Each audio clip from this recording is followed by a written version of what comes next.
Subject economics അഥവാ സാമ്പത്തിക ശാസ്ത്രം. Chapter number chapter 4.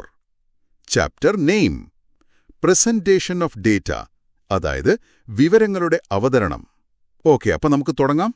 നിങ്ങളുടെ കയ്യിൽ ഒരുപാട് വിവരങ്ങളുടെ ഡാറ്റ. കഴിഞ്ഞ പാഠങ്ങളിലൊക്കെ നമ്മൾ ഈ ഡാറ്റ എങ്ങനെ ശേഖരിക്കാം എന്നൊക്കെ പഠിച്ചു അല്ലേ? അതെ. പക്ഷേ ഇപ്പോ ഒരു പ്രശ്നമുണ്ട്. ഈ അക്കങ്ങളും വിവരങ്ങളും ഒരു നോട്ട്ബുക്കിൽ ഒരു കൂമ്പാരമായിട്ടിങ്ങനെ കിടക്കുകയാണ്. ഇതിങ്ങനെ കണ്ടിട്ട് ആർക്കെങ്കിലും എന്തെങ്കിലും മനസ്സിലാവോ? ഇല്ല, ഒരു കാര്യവുമില്ല. അതെ, ഇതിൽ നിന്നൊരു കഥ കണ്ടെത്തണം. അതാണ് ഈ പാഠത്തിലെ നമ്മുടെ മിഷൻ. ഈ റോ ഡാറ്റയെ എങ്ങനെ മറ്റുള്ളവർക്ക് ഒറ്റ നോട്ടത്തിൽ മനസ്സിലാവുന്ന ഒന്നാക്കി മാറ്റാം എന്ന് പഠിക്കാം. കൃത്യം. പരീക്ഷയ്ക്ക് തയ്യാറെടുക്കുന്ന ഒരു കുട്ടിക്ക് ഇത് വളരെ പ്രധാനപ്പെട്ട ഒരു ഭാഗമാണ്. തീർച്ചയായും. പരീക്ഷയുടെ കാര്യത്തിൽ ഇതൊരു ഗോൾഡ് മൈൻ ചാപ്റ്റർ ആണെന്ന് തന്നെ പറയാം. ഓഹോ, അതെന്താ അങ്ങനെ? കാരണം ഇത് കൂടുതലും പ്രാക്ടിക്കലാണ്. വരയ്ക്കാനും പൂരിപ്പിക്കാനും ഒക്കെയാണ് ചോദ്യങ്ങൾ വരുന്നത്. തിയറി കുറവാണ്. അതെ. അതുകൊണ്ട് തന്നെ ഒന്ന് ശ്രദ്ധിച്ചാൽ മുഴുവൻ മാർക്കും നേടാൻ ഒരു പ്രയാസവുമില്ല. എങ്ങനത്തെ ചോദ്യങ്ങളാ സാധാരണ വരാറ്? സാധാരണയായി ഒന്നുകിൽ കുറച്ച് വിവരങ്ങൾ തന്നിട്ട് അതിനൊരു പട്ടികയിലേക്ക്, അതായത് ടേബിളിലേക്ക് മാറ്റാൻ പറയും. ഓക്കെ. അല്ലെങ്കിൽ ആ വിവരങ്ങൾ ഉപയോഗിച്ച് bar diagram, pi diagram, histogram പോലെയുള്ള ചിത്രങ്ങൾ വരയ്ക്കാൻ ആവശ്യപ്പെടും. ഗ്രാഫുകൾ. ചിലപ്പോൾ ഈ ചിത്രങ്ങൾ തമ്മിലുള്ള വ്യത്യാസം ചോദിക്കുന്ന 2 മാർക്കിന്റെ ചോദ്യങ്ങളും സ്ഥിരമായി കാണാറുണ്ട്. സത്യം പറഞ്ഞാൽ ഇത് പരീക്ഷയ്ക്ക് വേണ്ടി മാത്രമല്ലല്ലോ, നമ്മൾ ദിവസവും കാണുന്ന കാര്യമല്ലേ ഇത്? തീർച്ചയായും. പത്രമെടുത്താൽ ഇലക്ഷൻ ഫലങ്ങൾ കാണിക്കുന്ന ചാർട്ടുകൾ, പിന്നെ ക്രിക്കറ്റ് മാച്ച് കാണുമ്പോൾ ഓരോ ബാറ്റ്സ്മാന്റെയും സ്കോറിംഗ് ഏരിയ കാണിക്കുന്ന പൈ ചാർട്ട്. അതെ, അതെല്ലാം ഈ ഡേറ്റയെ നമുക്ക് മനസ്സിലാകുന്ന രൂപത്തിൽ അവതരിപ്പിക്കുകയല്ലേ? കൃത്യമായി പറഞ്ഞു. അതുകൊണ്ട് തന്നെ ഈ പാഠം കഴിയുമ്പോൾ നിങ്ങൾക്ക് കിട്ടുന്ന കഴിവ് വളരെ വലുതാണ്. എന്താണത്?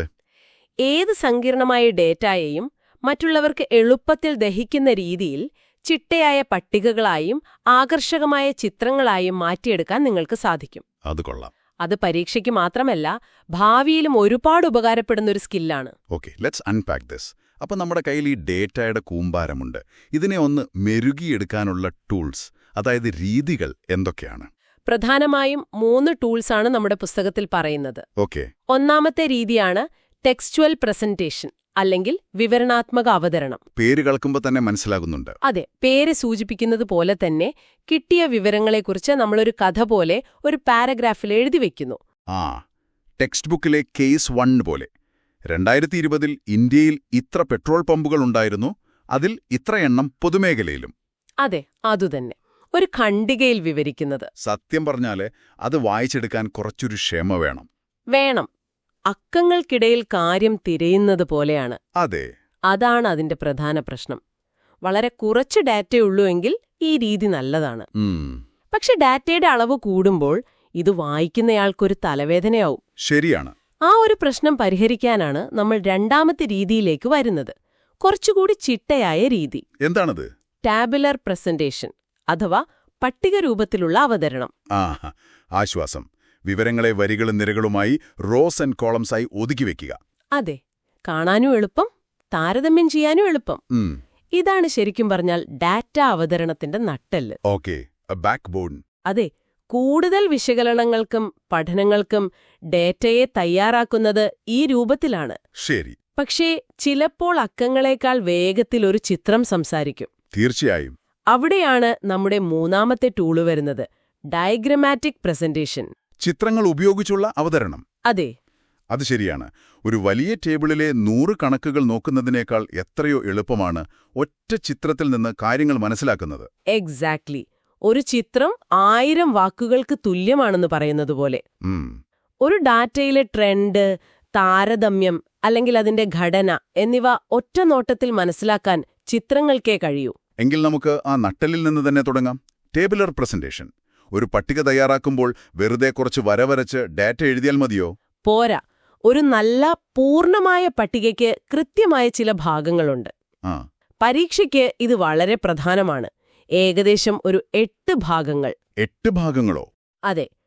നമുക്ക് ടെക്സ്റ്റ് ബുക്കിലെ ടേബിൾ 4.5 മനസ്സിൽ കണ്ടുകൊണ്ട് ഇതൊന്ന് കേട്ടുനോക്കാം. ഓക്കെ. 1. Table number. ഒന്നിൽ കൂടുതൽ ടേബിൾ ഉണ്ടെങ്കിൽ തിരിച്ചറിയാൻ ഇത് നിർബന്ധമാണ്. ശരി. 2. ടൈറ്റിൽ, അതായത് തലക്കെട്ട്.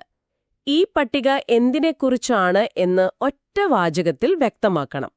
3 ക്യാപ്ഷൻസ്, അതായത് ഓരോ കോളത്തിന്റെയും തലക്കെട്ട്. Column headings. അതെ.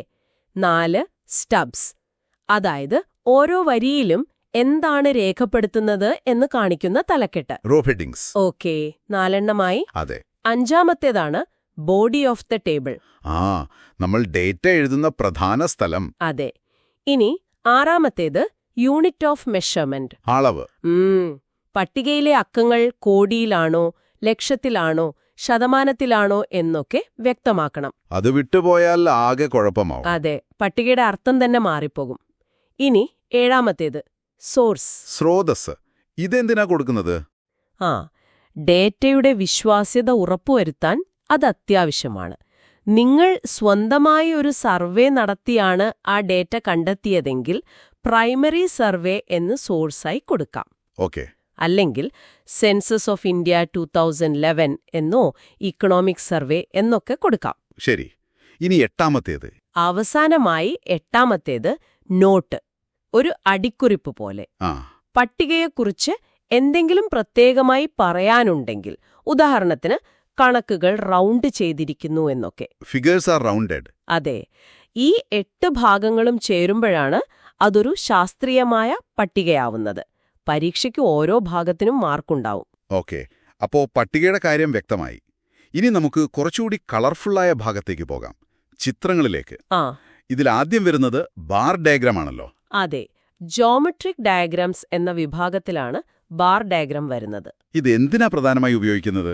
താരതമ്യം ചെയ്യാൻ, കമ്പാരിസണിനാണ് ഇത് ഏറ്റവും നല്ലത്. ശരി. ഇതിൽ തന്നെ പലവിധമുണ്ട്. ഒന്നാമത്തേത് സിമ്പിൾ ബാർ ഡയഗ്രാം. സിമ്പിൾ. അതെ. ഓരോന്നിനെയും ഓരോ ചതുരക്കട്ട, അതായത് ബാർ, വെച്ച് കാണിക്കുന്നു. ബാറിന്റെ ഉയരം അതിന്റെ മൂല്യത്തെ സൂചിപ്പിക്കുന്നു. ടെക്സ്റ്റ് ബുക്കിലെ ഫിഗർ 4.1-ൽ പുരുഷ സാക്ഷരത കാണിച്ചിരിക്കുന്നത് പോലെ. അതെ, അതുതന്നെ. ഓക്കെ. അപ്പോ എനിക്ക് 2001-ലെ സാക്ഷരതയും 2011-ലെ സാക്ഷരതയും തമ്മിൽ താരതമ്യം ചെയ്യണമെങ്കിലോ? നല്ല ചോദ്യം. അവിടെയാണ് മൾട്ടിപ്പിൾ ബാർ ഡയഗ്രാം വരുന്നത്. മൾട്ടിപ്പിൾ? അതെ. ഓരോ സംസ്ഥാനത്തിനും വേണ്ടി നമ്മളെ 2 ബാറുകൾ അടുത്തടുത്ത് വരിക്കും. ഒന്ന് 2001, മറ്റേത് 2011. അപ്പോ ഒറ്റ നോട്ടത്തിൽ വളർച്ച കാണാം. അതെ, ഒറ്റ നോട്ടത്തിൽ തന്നെ വളർച്ചയുണ്ടോ ഇല്ലയോ എന്ന് മനസ്സിലാക്കാം. കൊള്ളാം. ഇനി 3ാമതൊരെണ്ണമുണ്ട്, കോമ്പണന്റ് ബാർ ഡയഗ്രാം. കമ്പോണന്റ്, അതായത് ഘടകങ്ങൾ. അതെ, ഒരു കാര്യത്തിന്റെ ഉള്ളിലുള്ള ഭാഗങ്ങളെ കാണിക്കാൻ. ഒരു ഉദാഹരണം പറയാമോ? പറയാം. ഒരു സ്കൂളിലെ ആകെ കുട്ടികളുടെ എണ്ണത്തെ ഒരു വലിയ ബാറായി വരയ്ക്കുന്നുവെന്ന് കരുതുക. ഓക്കെ. എന്നിട്ട് ആ ബാറിനെ തന്നെ ആൺകുട്ടികൾ, പെൺകുട്ടികൾ എന്ന് 2 നിറങ്ങൾ കൊടുത്ത് വിഭജിക്കുന്നു. അപ്പോ ആകെ എണ്ണവും കാണാം, അതിൽ ഓരോ ഭാഗവും എത്രയുണ്ടെന്നും അറിയാം. എക്സാക്ട്ലി. ശരി. ഇനി അടുത്തതിലേക്ക് പോകാം. Pi diagram. ഇത് നമ്മൾ എല്ലായിടത്തും കാണുന്നതാണല്ലോ. അതെ. കാണാൻ നല്ല ഭംഗിയുണ്ട്. പക്ഷെ ഇത് വരയ്ക്കാൻ കുറച്ച് കണക്കുകൂട്ടലൊക്കെ വേണ്ടേ? വേണം. പൈ ഡയഗ്രാമും ഒരു കോമ്പണന്റ് ഡയഗ്രാം തന്നെയാണ്. ഒരു മൊത്തം കാര്യത്തിന്റെ ഭാഗങ്ങൾ കാണിക്കാൻ. ഒരു വൃത്തത്തെ വിഭജിക്കുന്നു. അതെ. ഇത് വരയ്ക്കാനുള്ള സ്റ്റെപ്പുകൾ പരീക്ഷയ്ക്ക് പ്രധാനമാണ്. എങ്ങനെയാണത്? ആദ്യം ഓരോ ഘടകത്തെയും അതിന്റെ ശതമാനത്തിലേക്ക്, പെർസെന്റേജിലേക്ക് മാറ്റണം. സ്റ്റെപ്പ് 1. രണ്ടാമതായി കിട്ടിയ ഓരോ ശതമാനത്തെയും 3.6 കൊണ്ട് ഗുണിക്കണം. 3.6. അതെ. അപ്പോഴാണ് നമുക്ക് വൃത്തം വിഭജിക്കാൻ വേണ്ട കോണളവ്, അതായത് ആംഗിൾ കിട്ടുന്നത്. ഒരു മിനിറ്റ്. എന്തിനാണ് ഈ 3.6 എന്ന മാന്ത്രിക സംഖ്യ കൊണ്ട് ഗുണിക്കുന്നത്? എവിടെ നിന്നാ ഇത് വന്നത്? നല്ല ചോദ്യം. ഒരു വൃത്തത്തിന്റെ ആകെ കോണളവ് എത്രയാണ്? 360 ഡിഗ്രി. ശരി. ശതമാനമെന്ന് പറയുന്നത് എപ്പോഴും 100-ലാണല്ലോ. അതെ. അപ്പോൾ 100% ഈ 360 ഡിഗ്രി. ശരിയാണ്. അങ്ങനെയാണെങ്കിൽ 1% എത്ര ഡിഗ്രി ആയിരിക്കും? 360 ഹരിക്കണം 100. 3.6 ഡിഗ്രി. ഓക്കെ. കാര്യം പിടികിട്ടി. അതെ. അതുകൊണ്ടാണ് ഈ കോണളവുകൾ ഉപയോഗിച്ച് പ്രൊട്രാക്ടർ വെച്ച് വൃത്തത്തെ ഭാഗിച്ചാൽ പൈ ഡയഗ്രാം തയ്യാർ. ശരിയാണ്. പക്ഷേ ഡേറ്റാ വിദഗ്ധർക്കിടയിൽ പൈ ഡയഗ്രാമിന് അത്ര നല്ല പേരില്ല എന്നും ഞാൻ കേട്ടിട്ടുണ്ട്. അത് വളരെ ശരിയാണ്. എന്താ കാരണം? കാണാൻ ഭംഗിയുണ്ടെങ്കിലും ഡേറ്റ കൃത്യമായി താരതമ്യം ചെയ്യാൻ പൈ ഡയഗ്രാം അത്ര നല്ലതല്ല. ഓഹോ. കാരണം നമ്മുടെ തലച്ചോറിന് കോണളവുകൾ തമ്മിലുള്ള വ്യത്യാസം പെട്ടെന്ന് മനസ്സിലാക്കാൻ ഒരു ചെറിയ ബുദ്ധിമുട്ടുണ്ട്. ഒരു 22% കഷ്ണവും 25% കഷണവും ഒറ്റ നോട്ടത്തിൽ തിരിച്ചറിയാൻ പ്രയാസമാണ്. പക്ഷെ ഒരു ബാർ ഡയഗ്രമിൽ ഈ വ്യത്യാസം വളരെ വ്യക്തമായി കാണാം. അതൊരു അഹാ മൊമെന്റാണ്. അപ്പോ ഭംഗിക്ക് വേണ്ടി ഉപയോഗിക്കാമെന്നേ ഉള്ളൂ. അതെ, കൃത്യമായ താരതമ്യമാണ് ലക്ഷ്യമെങ്കിൽ എപ്പോഴും നല്ലത് ബാർ ഡയഗ്രമാണ്. ഓക്കെ, ഇനി അടുത്ത വലിയ വിഭാഗത്തിലേക്ക് കടക്കാം. Frequency diagrams. അതിൽ വരുന്ന ഹിസ്റ്റോഗ്രാം. ഇത് കേൾക്കുമ്പോൾ ബാർ ഡയഗ്രം പോലെ തന്നെയുണ്ടല്ലോ. ഒറ്റനോട്ടത്തിൽ എനിക്ക് രണ്ടും ഒരുപോലെ തോന്നും. അതൊരു സാധാരണ സംശയമാണ്. പരീക്ഷയ്ക്ക് എപ്പോഴും ചോദിക്കുന്ന ചോദ്യവുമാണ്. എന്താണ് ഇവ തമ്മിലുള്ള വ്യത്യാസം? ഹിസ്റ്റോഗ്രാം ഒരു ബാർ ഡയഗ്രം അല്ല, ഒറ്റനോട്ടത്തിൽ സാമ്യമുണ്ടെന്ന് മാത്രം. ഓക്കെ. പ്രധാന വ്യത്യാസം ഇതാണ്: ബാർ ഡയഗ്രമിൽ ബാറുകൾക്കിടയിൽ വിടവ്, ഗ്യാപ്പ് ഉണ്ടാകും. ശരി. എന്നാൽ ഹിസ്റ്റോഗ്രാമിൽ ബാറുകൾ ചേർന്നാണിരിക്കുന്നത്, ഒട്ടും വിടവുണ്ടാകില്ല. ഒട്ടും. കാരണം ഹിസ്റ്റോഗ്രാം ഉപയോഗിക്കുന്നത് കണ്ടിന്യൂസ് ഡേറ്റയ്ക്ക് വേണ്ടിയാണ്. 0 മുതൽ 10, 10 മുതൽ 20, 20 മുതൽ 30 എന്നിങ്ങനെയുള്ള ക്ലാസുകൾക്ക്. തുടർച്ചയാണ്. അതെ, ഒരു ക്ലാസ് എവിടെ അവസാനിക്കുന്നോ അവിടെ തന്നെ അടുത്ത ക്ലാസ് തുടങ്ങുന്നു. ആ തുടർച്ച കാണിക്കാനാണ് വിടവില്ലാതെ വരയ്ക്കുന്നത്. ഓക്കെ, അപ്പോൾ വിടവുണ്ടെങ്കിൽ ബാർ ഡയഗ്രം, വിടവില്ലെങ്കിൽ ഹിസ്റ്റോഗ്രാം. ഇത് മാത്രമല്ലല്ലോ ഇതിന്റെ പ്രത്യേകത. അല്ല, ഹിസ്റ്റോഗ്രാമിൽ നിന്ന് എന്തോ ഒന്ന് കണ്ടുപിടിക്കാമെന്ന് പുസ്തകത്തിൽ പറയുന്നുണ്ടല്ലോ. അതെ, പരീക്ഷയിലെ ഒരു മാർക്കിന്റെ ഉറപ്പുള്ള ചോദ്യമാണത്. എന്താണത്? ഹിസ്റ്റോഗ്രാം ഉപയോഗിച്ച് നമുക്ക് മോഡ് ഗ്രാഫിക്കലായി കണ്ടെത്താം. മോഡ്? അതെ. ഹിസ്റ്റോഗ്രാമിലെ ഏറ്റവും ഉയരമുള്ള ബാറിന്റെ മുകളിലെ 2 മൂലകളിൽ നിന്ന് തൊട്ടടുത്ത ബാറുകളുടെ മൂലകളിലേക്ക് വരകൾ വരച്ച് അവ കൂട്ടിമുട്ടുന്ന ബിന്ദുവിൽ നിന്ന് താഴേക്കൊരു ലംബം വരച്ചാൽ നമുക്ക് മോഡ് കിട്ടും. കൊള്ളാം. ഇനി ഫ്രീക്വൻസി പോളിഗൺ, ഫ്രീക്വൻസി കെർവ് എന്നൊക്കെ കേൾക്കുന്നുണ്ടല്ലോ. അതെന്താ പെട്ടെന്ന് പറയാമോ? അത് ഹിസ്റ്റോഗ്രാമിന്റെ മക്കളാണെന്ന് പറയാം. ഓക്കെ. ഹിസ്റ്റോഗ്രാമിലെ ഓരോ ബാറിന്റെയും മുകൾ ഭാഗത്തെ നടുവിലുള്ള പോയിന്റുകൾ, മിഡ് പോയിന്റ്സ്, അടയാളപ്പെടുത്തുക. എന്നിട്ട് അവയെ ഒരു സ്കെയിൽ വച്ച് നേർരേഖകളാൽ യോജിപ്പിച്ചാൽ ഫ്രീക്വൻസി പോളിഗോണായി. ശരി. ഇനി സ്കെയിൽ ഉപയോഗിക്കാതെ കൈകൊണ്ട് ഈ ബിന്ദുക്കളിലൂടെ സ്മൂത്തായി ഒരു വളഞ്ഞ രേഖ, ഒരു കേർവ് വരച്ചാൽ അത് ഫ്രീക്വൻസി കേർവായി. ഓക്കെ. ഇനി ആ വിഭാഗത്തിലെ അവസാനത്തെ ആൾ, ഓജീഫ്. ഈ പേര് കേൾക്കുമ്പോഴേ എന്തോ വലിയ സംഭവമാണെന്ന് തോന്നും. പേര് കേട്ട് പേടിക്കേണ്ട, സംഭവം വളരെ സിമ്പിളാണ്. ആണോ? അതെ. ഒരു ക്ലാസ്സിലെ കുട്ടികളുടെ മാർക്ക് നമ്മുടെ കയ്യിലുണ്ടെന്ന് കരുതുക. 50-ൽ താഴെ മാർക്ക് കിട്ടിയ എത്ര കുട്ടികളുണ്ട് എന്ന് ഞാൻ ചോദിച്ചാൽ നമ്മൾ എന്ത് ചെയ്യും? 50 വരെയുള്ള എല്ലാ ക്ലാസ്സിലെയും കുട്ടികളുടെ എണ്ണം കൂട്ടും. അതെ. 0, 10, 10, 20 അങ്ങനെ കൂട്ടിക്കൂട്ടി വരും. ഈ ലോജിക്കിൽ വരയ്ക്കുന്ന ഗ്രാഫാണ് ലെസ് ദാൻ ഓജീഫ്. ഓക്കെ. ഇനി ഞാൻ ചോദിക്കാണ്, 50-ൽ കൂടുതൽ മാർക്ക് കിട്ടിയ എത്ര പേരുണ്ട് എന്ന്. അപ്പൊ നമ്മൾ മോളിന്ന് താഴേക്ക് കൂട്ടിവരും. ഇതാണ് മോർ ദാൻ ഓജീവിന്റെ ലോജിക്. എന്നിട്ട് ഈ 2 ഗ്രാഫുകളും എന്തിനാണ് വരയ്ക്കുന്നത്? അവിടെയാണ് ഏറ്റവും രസകരമായ കാര്യം. എന്താണത്? ഈ 2 ഓജീവുകളും, അതായത് ലെസ് ദാനും മോർ ദാനും, ഒരേ ഗ്രാഫിൽ വരയ്ക്കുമ്പോൾ അവയൊരു ബിന്ദുവിൽ കൂട്ടിമുട്ടും. ആ കൂട്ടിമുട്ടുന്ന ബിന്ദു, ഇന്റർസെക്ഷൻ പോയിന്റ് ഏതാണോ അതാണ് ആ ഡാറ്റയുടെ ഏകദേശം മധ്യം, അതായത് മീഡിയൻ. വാവ്! അപ്പോൾ ഹിസ്റ്റോഗ്രാമിൽ നിന്ന് മോഡ് കിട്ടും, ഓജീവ്സ് കൂട്ടിമുട്ടുന്നിടത്തു നിന്ന് മീഡിയൻ കിട്ടും. അതെ, ഇതും പരീക്ഷയ്ക്ക് ഉറപ്പായും വരുന്നൊരു ചോദ്യമാണ്. ഇത് കൊള്ളാമല്ലോ. അവസാനമായി ആ അർത്മെറ്റിക് ലൈൻ ഗ്രാഫ്. അതിനെ ടൈം സീരീസ് ഗ്രാഫ് എന്നും പറയും. ഇത് നമുക്ക് പരിചയമുണ്ട്. അതെ. എക്സ് ആക്സിസിൽ സമയം, അതായത് വർഷം, മാസം, ദിവസമൊക്കെ രേഖപ്പെടുത്തും. വൈ ആക്സിസിൽ അതിന്റെ മൂല്യവും. സ്റ്റോക്ക് മാർക്കറ്റ് ഗ്രാഫ് പോലെ. അത് തന്നെ. സ്റ്റോക്ക് മാർക്കറ്റിലെ വിലയുടെ ഉയർച്ച താഴ്ചകൾ, കുറെ വർഷങ്ങളായുള്ള ഇന്ത്യയുടെ കയറ്റുമതിയുടെ കണക്ക്, കോവിഡ് കേസുകളുടെ എണ്ണം, ഇതെല്ലാം ടൈം സീരീസ് ഗ്രാഫാണ്. കാലക്രമേണയുള്ള മാറ്റങ്ങൾ മനസ്സിലാക്കാൻ. അതെ, ട്രെൻഡ്സ് മനസ്സിലാക്കാൻ ഇതിലും നല്ലൊരു മാർഗമില്ല. ഓക്കെ. എല്ലാത്തരം ചിത്രങ്ങളെക്കുറിച്ചും ഒരു ധാരണയായി. ഇനി നമ്മൾ പരീക്ഷാ ഹാളിൽ ഇരിക്കുകയാണ്. ഒരു ചോദ്യം വരുന്നു. ഒരു പാരഗ്രാഫ് തന്നിട്ട് അതിനെ ഒരു ടേബിൾ ആക്കാൻ പറയുന്നു. എവിടെ തുടങ്ങണം? ആദ്യം ആ പാരഗ്രാഫ് നന്നായി വായിക്കുക. അതിലെ പ്രധാനപ്പെട്ട കാറ്റഗറീസ് ഏതൊക്കെയാണെന്ന് കണ്ടെത്തുക.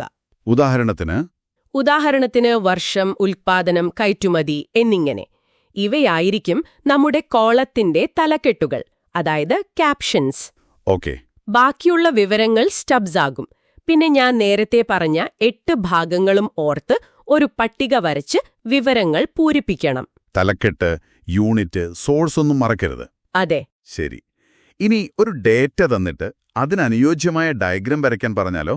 ഏത് വരയ്ക്കണമെന്ന് നമ്മൾ എങ്ങനെ തീരുമാനിക്കും? അത് ഡേറ്റയുടെ സ്വഭാവം നോക്കി തീരുമാനിക്കണം. ഒരു മൊത്തം കാര്യത്തിന്റെ ഭാഗങ്ങളെയാണ് കാണിക്കേണ്ടതെങ്കിൽ കണ്ണുമടച്ച് പൈ ഡയഗ്രം വരയ്ക്കാം. ഓക്കെ. പല കാര്യങ്ങൾ തമ്മിൽ താരതമ്യം ചെയ്യാനാണെങ്കിൽ സിമ്പിൾ ബാർ ഡയഗ്രമാണ് ഏറ്റവും നല്ലത്. തുടർച്ചയുള്ള ക്ലാസുകൾ തന്നാലോ? അത് ഹിസ്റ്റോഗ്രാം വരയ്ക്കാനുള്ള സൂചനയാണ്.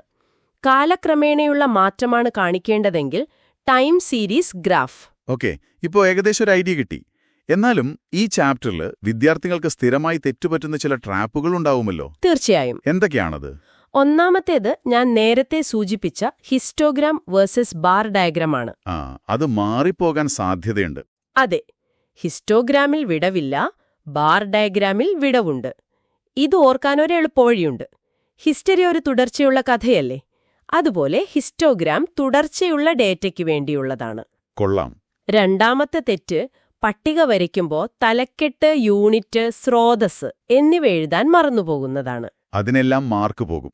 ഉറപ്പായും. മൂന്നാമത്തത്, പൈ ഡയഗ്രാമിൽ 3.6 കൊണ്ട് ഗുണിക്കണമെന്നത് മറന്നുപോകുകയോ അല്ലെങ്കിൽ തെറ്റായ സംഖ്യ കൊണ്ട് ഗുണിക്കുകയോ ചെയ്യുന്നത്. ഓജൈവ് വരയ്ക്കുമ്പോഴും തെറ്റാൻ സാധ്യതയില്ലേ? ഉണ്ട്. ലെസ് ദാൻ ഓജൈവ് വരയ്ക്കുമ്പോൾ നമ്മൾ എക്സ് ആക്സിസിൽ ഓരോ ക്ലാസിന്റെയും അപ്പർ ലിമിറ്റാണ് അടയാളപ്പെടുത്തേണ്ടത്. ശരി. മോർ ദാൻ ഓജൈവ് വരയ്ക്കുമ്പോൾ ലോവർ ലിമിറ്റും. ഇതങ്ങോട്ടും ഇങ്ങോട്ടും മാറിപ്പോകാൻ നല്ല സാധ്യതയുണ്ട്. അതുകൊണ്ട് അത് ശ്രദ്ധിക്കണം. അതെ. വളരെ നല്ല പോയിന്റുകൾ. നമുക്കിതൊന്ന് ചുരുക്കാം. പരീക്ഷയ്ക്ക് ഒരാഴ്ച മാത്രം ബാക്കിയുള്ള ഒരാൾക്ക് വേണ്ടി ഈ പാഠത്തിൽ നിന്ന് ഉറപ്പായും പഠിച്ചിരിക്കേണ്ട ഒരു ചീറ്റ് ഷീറ്റ് പോലെ കുറച്ച് കാര്യങ്ങൾ പറയാമോ? തീർച്ചയായും. 1. ഒരു പട്ടികയുടെ 8 ഭാഗങ്ങൾ. അത് കാണാതെ പഠിച്ചോളൂ. ഓക്കെ. 2. ഹിസ്റ്റോഗ്രാമും ബാർ ഡയഗ്രവും തമ്മിലുള്ള 2-3 വ്യത്യാസങ്ങൾ. ഇത് ഒരു സ്ഥിരം ചോദ്യമാണ്. ശരി. 3. ഗ്രാഫിൽ നിന്ന് മോഡും മീഡിയനും എങ്ങനെ കണ്ടെത്താമെന്നത്. Mode from histogram, median from ogives intersection. ഇത് വൺ വേർഡ് ചോദ്യങ്ങളിൽ വരാം. ഉറപ്പായും വരും. 4. ഒരു പൈ ഡയഗ്രം വരയ്ക്കാനുള്ള സ്റ്റെപ്പുകൾ. 5. ഓരോ തരം ഡേറ്റയ്ക്കും ഏത് ഡയഗ്രമാണ് ഏറ്റവും അനുയോജ്യമെന്നുള്ള ധാരണ. ഇത്രയും കാര്യങ്ങൾ വ്യക്തമാണെങ്കിൽ നിങ്ങൾക്ക് ഈ ചാപ്റ്ററിലെ മുഴുവൻ മാർക്കും ഉറപ്പിക്കാം. കൊള്ളാം. അപ്പോ നമ്മൾ പഠിച്ച കാര്യങ്ങൾ അവസാനമായി ഒന്നുകൂടി പെട്ടെന്ന് ഓർത്തെടുക്കാം. ശാന്തമായി കേൾക്കുക. ഡാറ്റയെ അവതരിപ്പിക്കാൻ 3 വഴികളുണ്ട്. എഴുത്ത്, ടെക്സ്റ്റുവൽ, പട്ടിക, ടാമ്പുലർ, പിന്നെ ചിത്രം, ഡയഗ്രമാറ്റിക്. ഓക്കെ. ഒരു നല്ല പട്ടികയ്ക്ക് 8 ഭാഗങ്ങളുണ്ട്. തലക്കെട്ടും സ്രോതസ്സും മറക്കരുത്. ശരി. ബാർ ഡയഗ്രംസ് താരതമ്യത്തിനാണ് ഏറ്റവും നല്ലത്. പൈ ഡയഗ്രം ഒരു കേക്കിന്റെ കഷ്ണങ്ങൾ പോലെ ഭാഗങ്ങൾ കാണിക്കാനാണ്. ഹിസ്റ്റോഗ്രാമിൽ വിടവില്ല, അതിൽ നിന്ന് മോഡ് കണ്ടെത്താം. പിന്നെ മീഡിയൻ. 2 ഓജീവ്സ് കൂട്ടിമുട്ടുന്നിടത്ത് നമുക്ക് മീഡിയനെ കാണാം. ഓക്കെ. ടൈം സീരീസ് ഗ്രാഫ് കാലത്തിന്റെ കഥ പറയുന്നു. ഇനി പരീക്ഷയ്ക്ക് ഒരാഴ്ചയുള്ളൂ. ഈ സമയത്ത് ഒരു കുട്ടി ഈ പാഠം എങ്ങനെയാണ് പഠിക്കേണ്ടത്? അവർക്ക് എന്ത് ധൈര്യമാണ് നൽകാനുള്ളത്? ഞാൻ സ്നേഹത്തോടെ ഒരു കാര്യം പറയാം.